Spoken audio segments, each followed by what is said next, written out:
오늘 저는 여러분과 함께 축복의 노다지라는 제목으로 말씀을 나누겠습니다.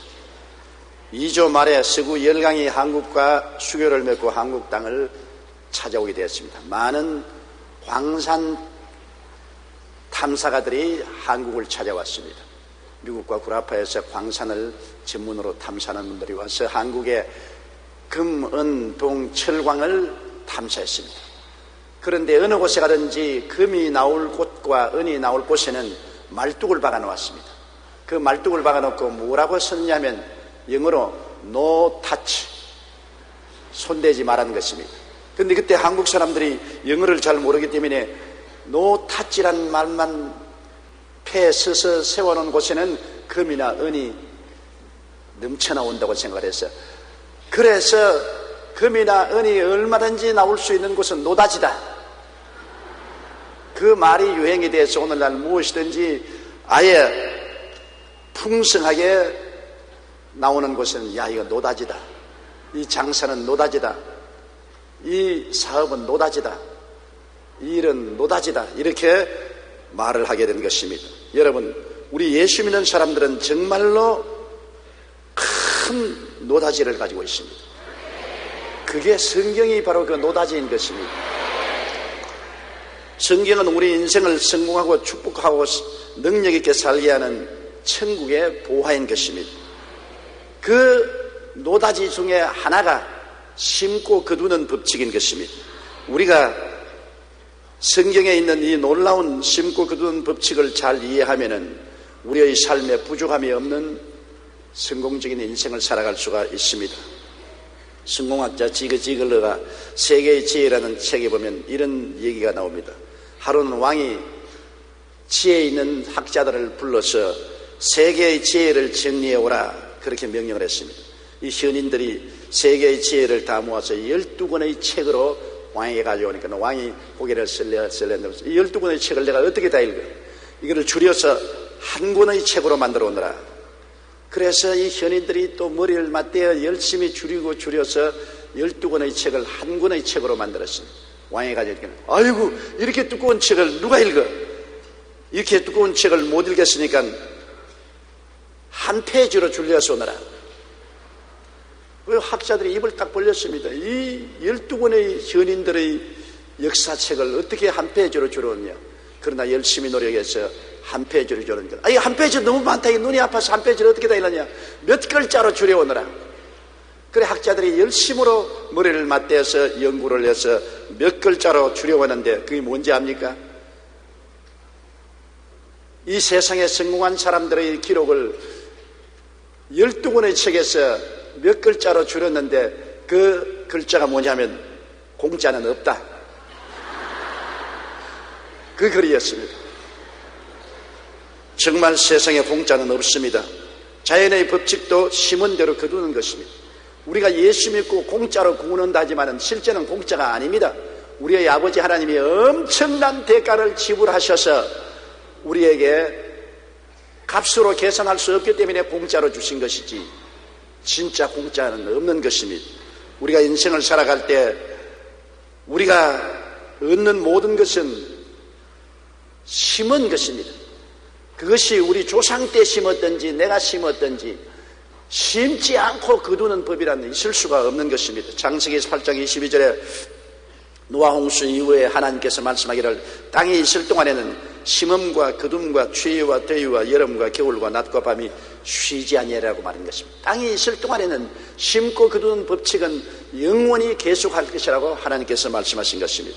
우리 농사를 짓는 사람들은 농사의 법칙을 잘 알고 있습니다. 심어야 거둔다는 것 어느 농부도 알고 있는 것입니다. 아무리 문전옥답을 가지고 있어도 논이나 밭을 갈고 씨를 뿌리지 아니하면 결코 거둘 수가 없는 것입니다. 어떤 아버지가 두 아들을 데리고 있었는데 두 아들이 다 게을러 빠졌어요. 공짜만 바라고 일을 하지 않습니다. 아버지가 이제 세상을 뜨게 됐을 때 두 아들을 불러놓고 유언을 했습니다. 야, 너 둘 위해서 내가 가지고 있는 밭에 황금을 심어놓았다.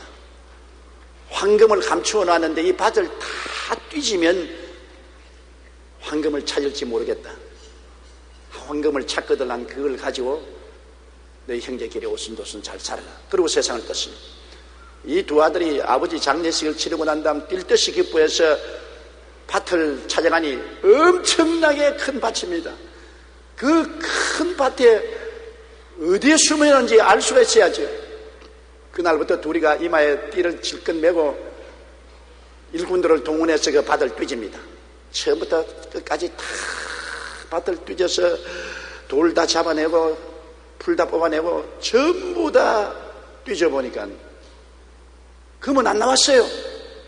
그런데 보니까 밭이 잘 뒤져넣어서 개가 내려놨습니다. 에라 기왕 개가 내놓은 밭이니 씨나 심어보자고 씨를 심어놨더니 가을에 곡식이 바람에 나부끼는데 황금빛깔이 찬란했습니다. 그래서 비로소 아버지가 황금을 심어놨다는 것이 바로 이것이구나. 농사를 지어서 크게 수확을 해서 돈을 벌어서 두 형제가 잘 살았다는 이야기가 있는 것입니다. 심어야 거두는 것입니다. 또 무엇을 심든지 그대로 거둡니다. 종류대로 거두게 돼요. 콩을 심고 팥을 거둘 수가 없고 팥을 심고 난 다음 조를 거둘 수가 없습니다. 콩 심은데 콩 나고 팥 심는데 팥 납니다. 이것은 영적인 사실도 그대로입니다. 우리가 미움을 심어놓고 사랑을 거둘 수가 없는 것입니다. 처체 사람과 미워하고 시기하고 분노하고 질투하고 난 다음 자기의 생명은 살아가는 동안에 사람들에게 사랑을 받으려고 하면 엉터리 없는 것입니다. 가는 곳마다 사랑을 심어놓으면 나중에 그 사랑이 사랑으로 거두게 되는 것입니다. 옛날에도 자녀를 위해서 재산을 남겨놓지 말라, 방탕할 것이요 책을 남겨놓지 말라, 다 읽어내지도 못할 것이다. 많은 덕을 세워놔라. 그러면 자녀들이 훗날에 많은 도움을 받을 것이라고 하는 것입니다. 덕을 쌓아놓으면 반드시 그 심은 대로 그 자기 당대나 자손대에 거두게 되는 것입니다. 갈라디아서 6장 7절로 8절에 스스로 속이지 말라. 하나님은 업신여김을 받지 아니하시나니 사람이 무엇으로 심든지 그대로 거두리라. 자기의 육체를 위하여 심는 자는 육체로부터 썩어질 것을 거두고 성령을 위하여 심는 자는 성령으로부터 영생을 거두리라고 말한 것입니다. 오스트레일리아의 심리학자 알프레드 애들러 박사는 그에게 많은 우울증 환자, 정신질환에 걸린 사람이 찾아왔습니다. 그런데 그들에게 처방을 해 주었습니다.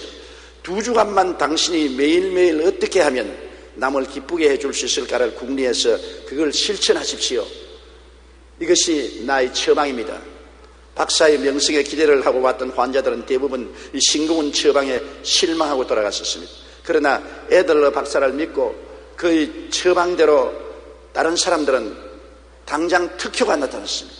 그들은 가서 2주간 동안 어떻게 가족들에게 선을 베풀고 사랑을 베풀까를 연구하고 이웃의 선과 사랑을 베풀까를 연구하고 자기에 대한 관심사를 버리고 가족과 이웃에 대해 관심을 가지고 사랑을 베풀고 기쁘게 만들었습니다.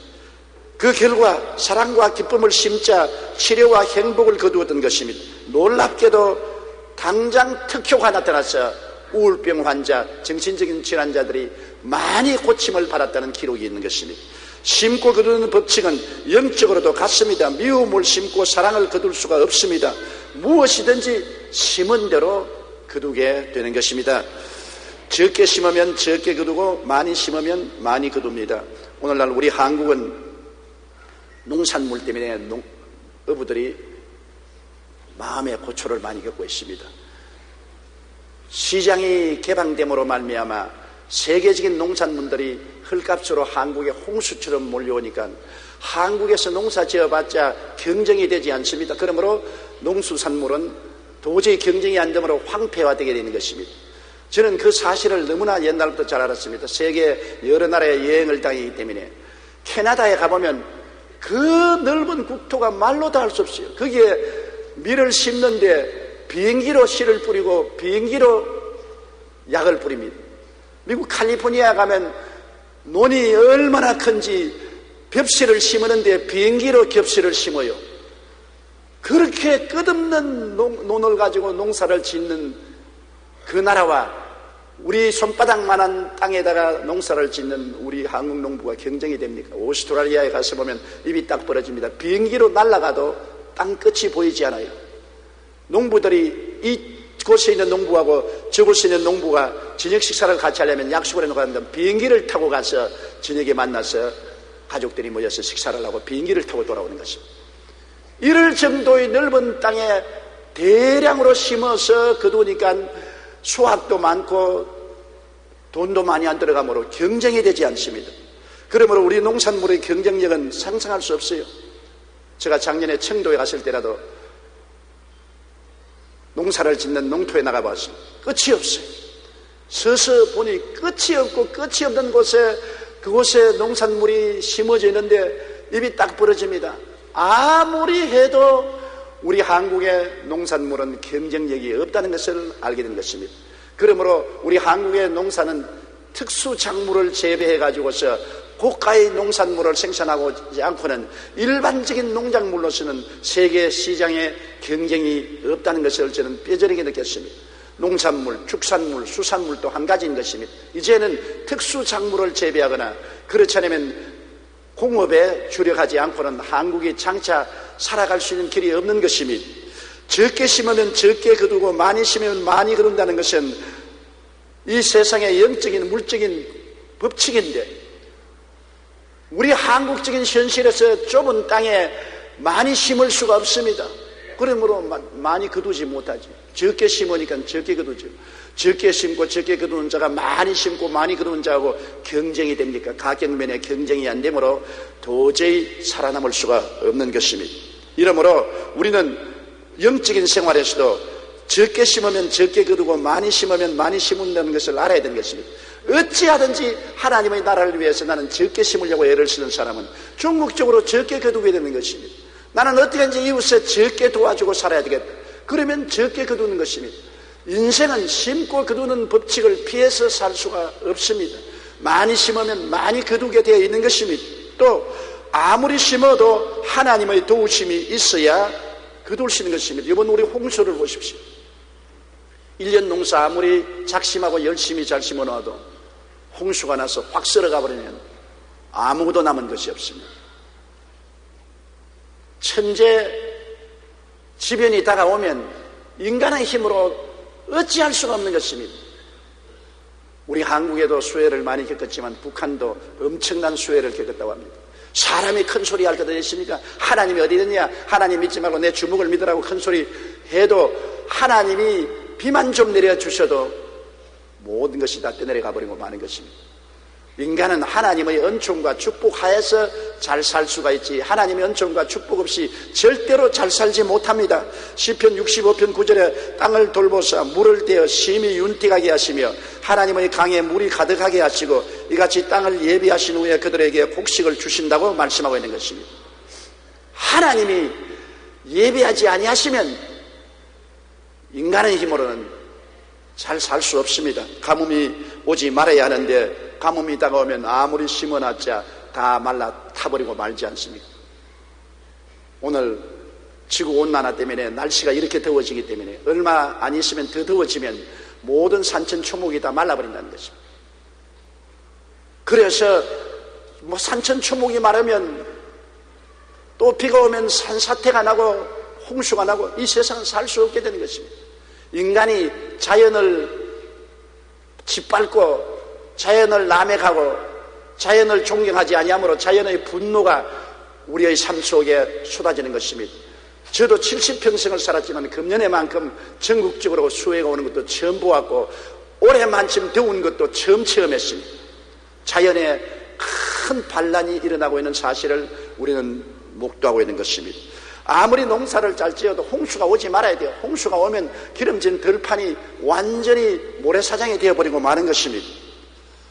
태풍과 호우가 차가오면 어떻게 사람이 감당했습니까? 또 병충해가 심하지 말아야 되는 것입니다. 심어놓은 곳 병충해가 와서 다 갉아먹어버리고 고사시켜버리면 농사가 되지 않잖아요. 지진이나 화재가 나지 말아야 되고 또 날씨가 추워져서 냉해가 다가오면 곡식이 자라지 못하고 열매를 맺을 수가 없는 것입니다.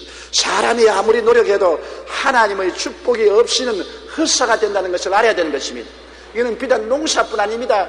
인간 농사인 자녀를 기르는 것으로부터 시작해서 사업과 생활 전반에 걸쳐서 하나님의 축복이 있어야 인간의 행하는 일에 열매를 맺지, 하나님이 복을 주시지 아니하면 인간의 모든 노력이 헛사가 되고 마는 것입니다. 신명기 28장 38절에 내가 많은 종자를 들에 뿌릴지라도 메뚜기가 먹음으로 거둘 것이 적을 것이라고 말한 것입니다. 우리 토지 소산과 곡식과 포도주와 기름을 풍성하게 주시는 이는 하나님이신 것입니다. 하나님이 문을 열면 닫을 자가 없고 닫아놓으면 열 자가 없습니다. 하나님이 높이는 개인과 민족은 망하지 않습니다. 우리가 이 땅에 살면서 심고 거두는 법칙은 자연적인 법칙이요 영적인 법칙이라는 것을 알아야 됩니다. 삶의 노다지가 바로 여기에 있는 것입니다. 우리가 어디에 가면 금을 캐고 은을 캘 것이냐, 외국 사람들이 노다지라는 간판 붙이는데 몰래 들어가서 캐야 되겠다, 그렇게 생각하는 것은 어리석은 일이지요. 우리의 삶의 진실한 노다지는 성경에 있고, 성경의 노다지의 법칙은 심고 거두는 데 있는 것입니다. 마귀가 와서 이 심고 거두는 법칙을 빼앗아가 버리는 것입니다. 심고 거두지 아니하고 심지 않은 데서 거두고 내가 노력하는 데서 빼앗으려고 애쓰도록 탐욕을 주어서 사람들이 망하게 된 것입니다. 고린도후서 9장 6절로 9절에 이것이 곧 적게 심는 자는 적게 거두고 많이 심는 자는 많이 거둔다 하는 말이로다. 각각 그 마음에 정한 대로 할 것이요 인색함으로나 억지로 하지 말지니 하나님은 절개내는 자를 사랑하시느니라. 하나님이 능히 모든 은혜를 너희에게 넘치게 하시나니 이는 너희로 모든 일에 항상 모든 것이 넉넉하여 모든 착한 일을 넘치게 하리 하심이라. 기록된 바 그가 흩어 가난한 자들에게 주었으니 그 여의가 영원토록 있느니라 함과 같으니라. 우리 심고 거두는 법칙에 제일 중요한 것이 11조인 것입니다. 11조는 하나님께 심는 것입니다. 11조는 내 것이 아니고 하나님의 것입니다. 하나님이 주신 축복 중에 9을 하나님은 우리에게 주시고 그 중에 하나만 달라는 것입니다. 인식한 마음이나 억지로 하지 말고 진실한 마음으로 11조를 하나님께 심으면 하나님이 거두게 해주시는 것입니다. 저는 지금으로부터 50여 년 전에 처음 서울로 올라올 때 서울이 어디 붙었는지도 몰랐습니다. 부산에서 완행열차를 타고 12~13시간이 걸려서 서울까지 오는 것입니다. 그때 기차는 추풍령 고개를 넘지 못해서 몇 번이나 푹푹 칙칙 하고 올라오다가 또 뒷걸음질 칩니다. 뒷걸음질 치는 기차 보았어요, 여러분? 추풍령이 너무 높아서 구름도 쉬어간다고 하니까 올라가다가 기차가 뒤로 미끄러져 내려가고, 나중에는 승객들 다 내려서 기차를 밀으라고 해서 또 내려서 또 기차를 밀었죠. 그래서 나중에 옆에 있는 사람이 물었습니다. 여기가 어디냐니까 천안이라고 해요. 서울이 어디쯤이냐니까 이제 얼마 안 가면 서울에 도착한다. 제가 애간장에 탔습니다. 왜냐하면 서울에 있을 곳도 먹을 곳도 아는 사람도 전혀 없었습니다. 더구나 전쟁으로 황폐화된 서울에 빈손 들고 올라오는데 어딜 가야 하는 것입니까? 그때 제가 야곱을 기억하고 기도를 드렸습니다. 하나님, 제가 빈손 들고 있을 곳도 없고 아는 사람도 없는 서울에 갑니다. 주님께서 저에게 서울에 가서 있을 것과 먹을 것과 살 길을 열어주시면 주님이 내게 주시는 축복 중에 10분의 1은 절대로 도둑질 안 하겠습니다. 내가 11조밖에 매달릴 데가 없으니 11조는 하나님께 반드시 드리겠으니 돌보아 주시옵소서. 그 기도를 한 것이 제 뇌리 속에 지금도 잊지 않습니다. 그날 이후로부터 시작해서 지금 70일까지 한 번도 11조를 도둑질해 본 적이 없습니다. 계속해서 주님께 11조를 심었고 하나님은 한 번도 저에게 굶겨주지 않고 입을 때 입고 먹을 때 먹고 있을 곳을 마련해 주신 것입니다. 11조의 축복은 저는 체험을 통해서 너무나 잘 알고 있는 것입니다. 제임스 윌비는 미국에서 매우 큰 보험회사를 경영하는 사람입니다. 성경 비결을 묻는 질문에 그는 이렇게 대답했습니다. 해답은 아주 간단합니다. 수년 전에 나는 사무엘상 2장 30절 나를 존중히 여기는 자를 내가 존중히 여기고라는 말씀에 의지해서 주님과 계약을 맺었습니다. 그리고 11조를 드리기 시작했습니다. 그 이후로 하나님께서 나를 놀랍게 축복해 주셨다고 말한 것입니다. 미국의 실업가 하이드는 10의 구조를 드린 사람으로 유명합니다. 그는 한때 $10,000의 빚을 지고 9자녀의 생계를 위해서 염려해야 될 정도로 파산한 사람이었습니다. 그럼에도 불구하고 그는 빌려온 돈에도 철저하게 11조를 드렸습니다. 사람들은 그를 비웃었습니다. 남의 돈을 빌려서 살면서 왜 11조를 드렸냐? 그는 하는 말이 사람에게 빚진 것도 무서운데 내가 하나님께 빚지고는 머리를 들고 하나님을 쳐다볼 수 없게 되니까 더 무서운 것이 아니냐? 그래서 그는 어떤 일에도 11조는 드럭질하지 않고 하나님께 엎드려 축복을 달라고 기도한 것입니다. 그런데 하나님이 그에게 복을 주셨습니다. 맨솔의 담을 만들 수 있는 기술을 개발하게 하셔서 맨솔의 담으로 세계적인 기업을 일으켜 세계적인 비즈니스맨이 되었고, 그 다음엔 점점 축복을 받아 10분지 9를 하나님께 드리고 10분지 1만 가지고 회사를 경영하고 자기의 가족들이 먹고 살 수가 있는 것입니다. 미국의 유명한 부자인 록펠러 역시 철저한 11조 생활로 유명합니다. 생전에 그는 어린 시절 나의 첫 월급은 $1 50센트였는데 그때부터 지금까지 철저한 11조 생활을 했다. 그랬더니 하나님께로부터 주시는데 나중에는 감당하지 못할 정도로 부으셔서 지금은 자기 사업의 11조를 계산하는 직업만 40명을 두었다는 것입니다. 40명이 매달 회사에 들어오는 수입의 11조 계산을 해야만 알 수 있을 정도로 번창하고 돈이 많이 들어간 것입니다. 그는 11조를 바치는 사람은 가난하게 사는 법이 없다. 하나님은 11조를 바치는 자에게 쌓을 곳이 없도록 복을 내려주시겠다고 약속하지 않았는가라고 말한 것입니다. 11조로 하나님을 시험해 보십시오. 하나님께서는 11조를 드리는 자에게 복을 쌓을 것이 없이 주겠다고 약속을 하셨습니다. 사람도 약속하면 어기지 않은데 하나님이 약속하시고 거짓이 있을 리가 없는 것입니다. 하나님은 인생이 아니신지라 시건치 아니하고 인자가 아니신지라 거짓이 없었습니다. 그가 하신 말씀을 반드시 이룬 것입니다. 어떤 때는 좀 더디게 이루실지라도 참고 견디며 하나님 앞에 기도하면 하나님이 약속하신 것을 반드시 이루어 주시는 것입니다. 일본의 유명한 신학자 우찌무라 간조는 11조야말로 거래 면에서도 유리한 것이다. 왜냐하면 하나님은 우리에게 하나를 요구하시고 열을 주시기 때문이라고 말한 것입니다. 말라기 3장 10절에 만군의 야훼가 이르노라 너희 온전한 11조를 창고에 들여 나의 집에 양식이 있게 하고 그것으로 나를 시험하여 내가 하늘 문을 열고 너희에게 복을 쌓을 곳이 없도록 붙지 아니하나 보라. 이것이 노다지 아닙니까? 바로 하나님이 세워놓은 노다지 간판이 말라기 3장 10절인 것입니다. 이게 여러분의 삶의 노다지입니다. 여기에 들어가면 진짜로 하나님의 복이 노다지로 쏟아지겠다고 말씀하신 것입니다. 그리고 11조는 하나님께 드리는 것이지만 이웃에 구제하는 일에 인색하지 말아야 되는 것입니다. 이웃이 고통스럽고 가난에 처하고 괴로울 때 우리가 못 본 채 얼굴을 돌이키면 하나님께 복을 받지 못합니다. 이번에도 우리 한국에 처처 수해가 심했는데 신문에 보고 그냥 이런 일이 있었구나. 저 사람들이 특수한 사람들이 도와주는 것이 나같이 겨우겨우 사는 사람이 무슨 도움을 베풀겠냐, 이렇게 생각하면 큰 오해인 것입니다. 하나님이 축복의 텃밭을 주셨는데 그 텃밭을 뿌리쳐버린 것입니다. 가난하고 헐벗고 굶주린 사람, 고통당하는 사람이 내게 다가올 때는 하나님이 우리에게 텃밭을 제공하는 것입니다. 여기에 심어라 내가 거두게 하마.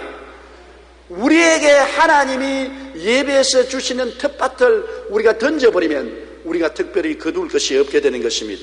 우리가 구제는 우리의 삶에 축복을 받을 수 있는 텃밭인 것입니다. 고린도후서 9장 9절에 기록된 바 그가 흩어 가난한 자들에게 주었으니 그의 의가 영원토록 있느니라 합니다.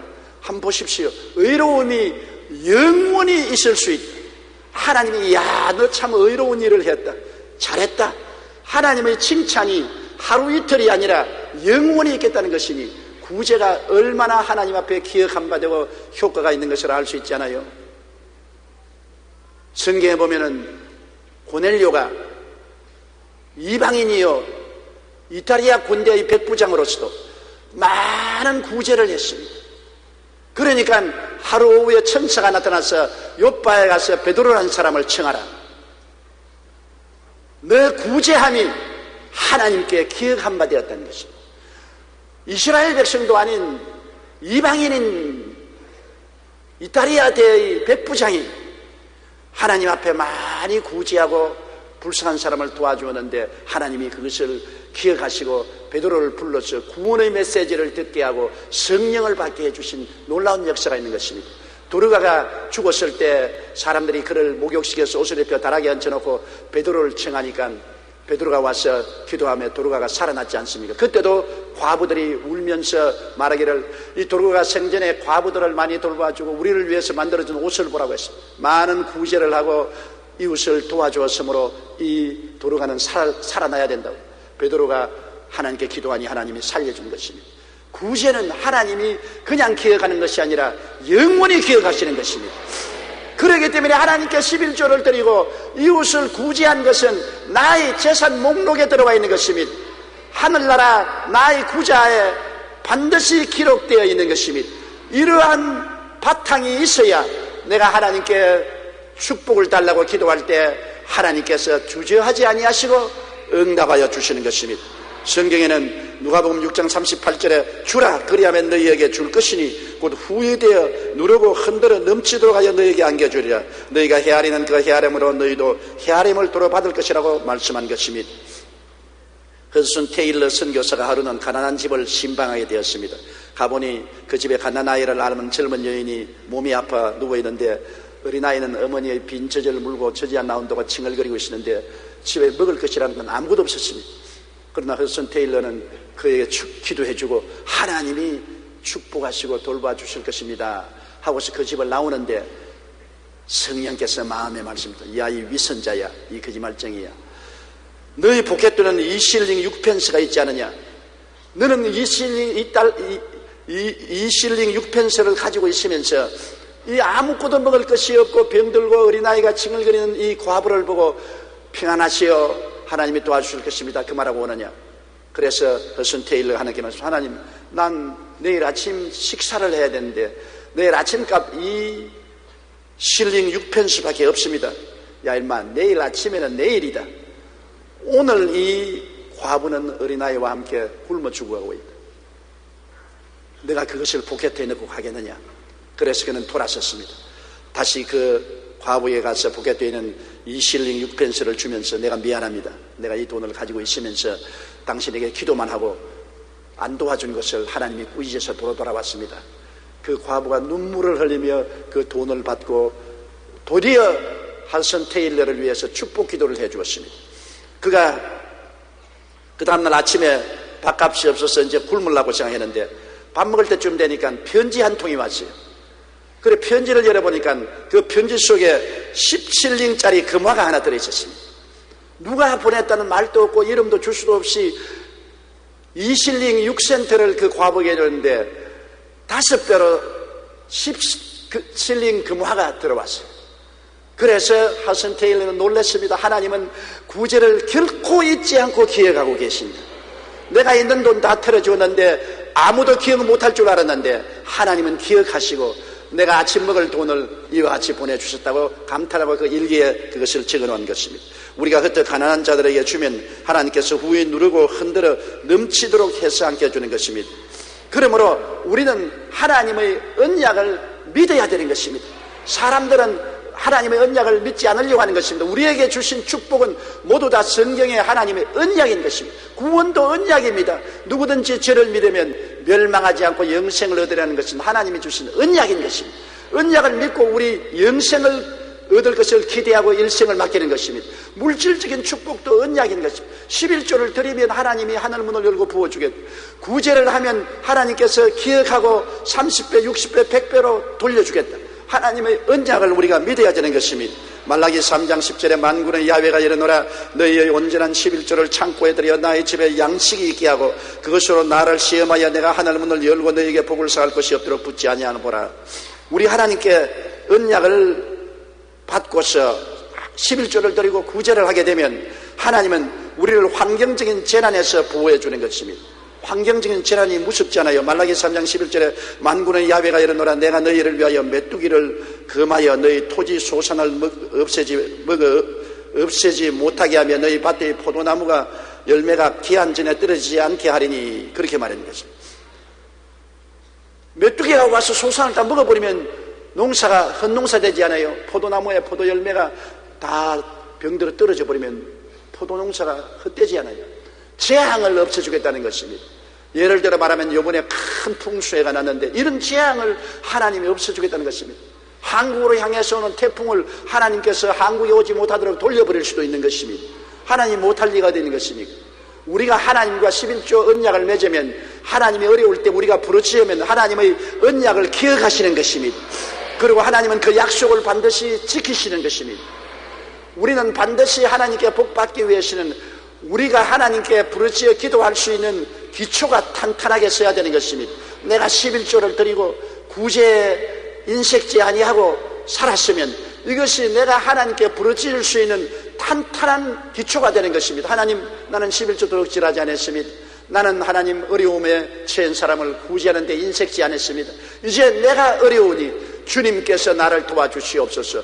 어떻게 주님이 모른다고 하시겠습니까? 결단코 주님은 모른다고 하시지 아니하시는 것입니다.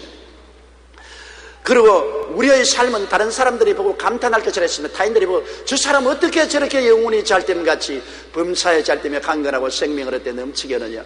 타인들이 우리를 보고 감탄할 정도로 하나님이 우리에게 복을 주시겠다는 것입니다.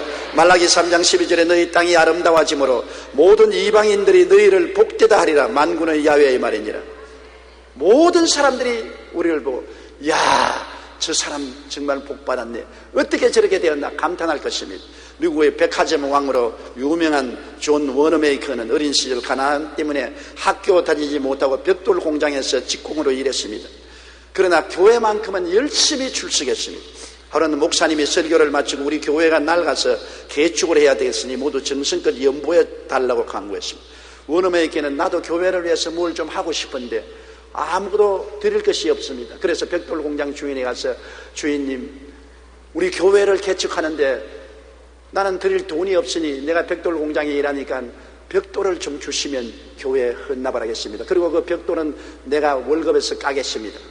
공장 주인 좋다. 네가 원한 대로 벽돌을 가져가고 그 벽돌은 너 월급에서 까겠다. 그래서 그가 하루는 벽돌을 잔뜩 싣고 수레를 뜨거덕거리면서 아침에 교회에 갔습니다. 목사님이 보니까 워너메이커가 수레에다가 벽돌을 싣고 땀을 뻘뻘 흘리면서 교회를 왔거든요. 너 이거 왜 싣고 가느냐? 목사님, 나는 교회 개축하는데 드릴 것이 없습니다. 내가 일하는 공장이 벽돌 공장이기 때문에 공장 주인에게 허락을 받아 벽돌을 얻어서 왔습니다. 이것을 교회 지는 데 사용해 주십시오. 목사님이 어린아이를 안고 눈물을 흘리면서 기도를 했습니다. 하나님, 이렇게 교회를 사랑하고 충성스러운 어린이를 축복하여 주시옵소서. 그 워너메이커가 그 다음에는 사업을 해서 점점 축복을 받아 백화점 왕이 되었습니다. 나중에 그 교회를 $100만 들여서 그가 새로 지어준 것입니다. 그리고 점점 왕성해져서 그는 세계적인 백화점 왕이 된 것입니다. 그는 이렇게 말했습니다. 어린 시절 가난할 때 정성껏 헌금을 했더니 하나님께서 나에게 이런 축복을 주셨습니다라고 말한 것입니다. 하나님 앞에 심으면 하나님께서 넉넉하게 반드시 갚아주시는 것입니다. 고린도후서 9장 8절로 9절에 하나님이 능히 모든 은혜를 너희에게 넘치게 하시나니 너희로 모든 일에 항상 모든 것이 넉넉하여 모든 착한 일을 넘치게 하려 함이니라. 기록된 바 그가 흩때 가난한 자들에게 주었으니 그의 의가 영원토록 있느니라 함과 같으니라. 오늘날 미국이 세계적인 강대국이요 부자인 것입니다. 미국이 세계적인 강대국이고 부자인 만큼 그 이유가 있는 것입니다. 미국의 부자들은 철저히 하나님께 11조 드리고 심고 거두는 법칙을 사용하고 있는 것입니다. 그들의 재산을 들여서 가난한 이웃을 돕는 일에 구차스럽게 생각하지고 않고 있기 때문에 세계적인 부가 미국으로 모이는 것인 것입니다. 하나님이 주시는 축복은 나누어 주기 위해서 주시는 것입니다. 나누지 않으면 축복의 샘이 마르게 되는 것입니다. 워렌 버핏은 미국의 투자 전문 회사의 회장 겸 최고 경영자로 빌 게이츠에 이어 세계에서 두 번째 부자로 꼽히는 사람입니다. 그는 지난 6월 25일 자신의 총 재산 440억 달러, 즉 44조 원 가운데 85%인 370억 달러, 35조 원을 기부하기로 발표했습니다. 이는 미국 역대 기부금 가운데 가장 많은 액수인 것입니다. 자기 총 재산의 85%를 기부하기로 결심을 한 것입니다. 버핏 회장은 세계적 거부라는 명성에도 불구하고 평소 중고차를 타고 다닙니다. 그가 사는 집은 1958년에 31,000달러 약 3천만 원을 주고 산 것입니다. 버핏은 주식 중개인인 아버지의 영향으로 8살이 되면서부터 주식에 관한 책을 읽기 시작했습니다. 13살 때 벌써 신문 배달하여 돈 모아서 기계를 사서 중개상을 해서 돈을 버는 돈의 재주가 있었습니다. 주식 투자로부터 거부가 된 이후에 재산을 자식에게 물려주면 자식을 망칠 수 있다 하여 부의 사회 환원을 주장했습니다. 그는 부시 행정부가 상속세 폐지안을 발표했을 때 반대했습니다. 상속세는 무겁게 물어야 된다고 그는 주장을 했습니다. 더욱이 버핏은 그의 기부금 가운데 90%는 자신이나 가족의 이름으로 된 재단이 아니라 현재 기부금을 가장 잘 운영하는 빌 게이츠 재단을 선택했습니다. 그는 평소 나누고 베푸는 삶을 살았기 때문에 하나님으로부터 복을 받아 이처럼 금액을 기부할 수 있게 된 것입니다. 현재 그는 존경할 만한 경제인 1순위로 꼽히고 있는 것입니다. 하나님이 주시는 축복은 나누어 주기 위해서 주는 것이기 때문에 나누지 않으면 축복의 샘은 말라버리고 마는 것입니다. 하나님은 우리에게 노다지를 주셨습니다. 그 노다지는 하나님께 11조를 드리고 이웃에 구제하는 것이 우리 노다지 과인 것입니다. 여기에 하나님이 간판을 써붙여 놨습니다. 이것은 노다지다. 여러분, 이 하나님의 노다지를 아는 사람은 이 노다지 광에 들어가서 하나님의 예비한 축복을 풍성히 받기 위해서 절대로 11조를 도둑질하지 말고 이웃에 구제하는 것을 게을리하지 말게 되시기를 주님 이름으로 축원합니다.